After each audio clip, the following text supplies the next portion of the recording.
Hi friends, the R99 received a buff in Apex Legends Season 16, but how does it compare to the other SMGs in Apex Legends? Previous seasons saw the other SMGs like the Car and the Vault overtake the R99 for effectiveness in a lot of categories. This season however it feels like the R99 is back to being the best. I'm going to show you some stats to see if the R99 really is the best in the game. First, take a look at the base R99 stats. You can see here the damage that the R99 does after its damage buff, and you can also see how many bullets it takes to down an enemy. And if you look across these stats, you'll see to down an enemy it will take anywhere from 6 bullets to 29 bullets depending what kind of enemy you're shooting and what kind of armor and helmet they've got. The best ways to compare SMGs though are for the key stats like time to kill, fire rate, damage per second and damage per magazine. So let's take a look at the stats and see how the R99 compares to the other SMGs. Take a look at this table. We'll start with the mag size at the top there. You can see the R99 actually has a pretty good mag size compared to the other SMGs. It's joint top with the Prowler on 20 compared to the others which only have a 19 mag size base. For RPM, which stands for rounds per minute and indicates how fast the fire rate is of the weapon, you can see the R99 is the fastest firing SMG with an RPM of 1080. That's 1080 rounds per minute. Interestingly, it's the fastest weapon in the game, not just the fastest SMG. Although the Car isn't too far behind for speed, but there is a bit of a bigger drop off of around 200 RPM to the Vault and then the Prowler and Alternator. Moving on to DPS, this is damage per second. Again, we see the R99 is the best for DPS. The pattern's kind of the same with the other weapons. The Car's in second, followed by the Vault, Prowler, and then the Alternator being last. In terms of DPS, only the RE45 is better, but that's its care package version, not its base version. So that just tells you how strong the R99 is in terms of DPS, because it's only beaten by one care package weapon. TTK, which stands for time to kill and shows how long it takes to down an enemy, you can see again the R99 is the best at 0.89.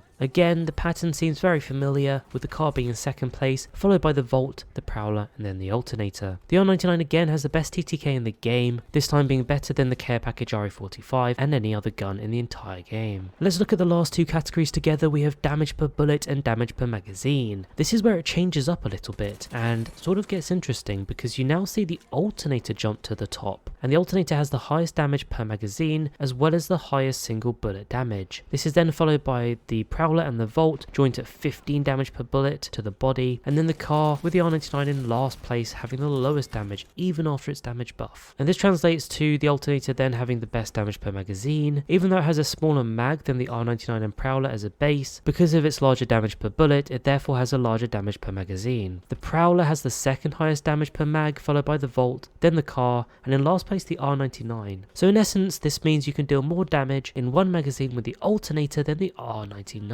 Overall though, it's clear the R99 is at the top of the category, not just for SMGs, but actually out of all the weapons in the game. And you can see that here as it tops 4 out of 6 categories in SMGs and 3 out of 6 categories in the whole game. Now a lot of these stats show the R99 to be the fastest firing, and it kind of wins those categories which rely on it being a faster firing weapon. And therefore if you're looking for the fastest firing weapon in the game that can down enemies the fastest, that's the R99. However, these stats also show you that R99 doesn't have the biggest damage capacity per magazine. So if you're someone that perhaps misses a lot of shots, then something that fires a little slower and deals more damage per bullet, perhaps like the Alternator, might actually be a better choice for you. And that's because it will allow you to miss a few shots, but your damage output would be the same. Obviously there's also the option of something in between, and that's where the other SMGs come in, and that's why the Vault and Car have been really good options in the last few seasons. Let's just finish by showing you the recoil patterns for all of these weapons together. So if you're trying to decide which is the easiest to control and which has the least recoil, this should give you a bit of an idea. Because the Alternator is slightly slower firing, it's one of the easiest weapons, or certainly one of the easiest SMGs to control the fire recoil of. The R99 actually has a fairly simple recoil pattern as well. It's just because it's a faster fire rate, it can make it seem like it's harder to control the recoil, but mostly it's just pulling down on the R99. The Vault's got a bit more of a jagged pattern, and similar with the Car. So it just depends how good you are at controlling recoil, but if you do struggle with recoil, again the Alternator is a bit more of a basic version for you to be able to control more easily. And there you have it. Hopefully this video helps you with the stats for each SMG, and also why the R99 is so strong this season. Don't forget to like and subscribe. Thank you so much for watching, and I'll catch you later.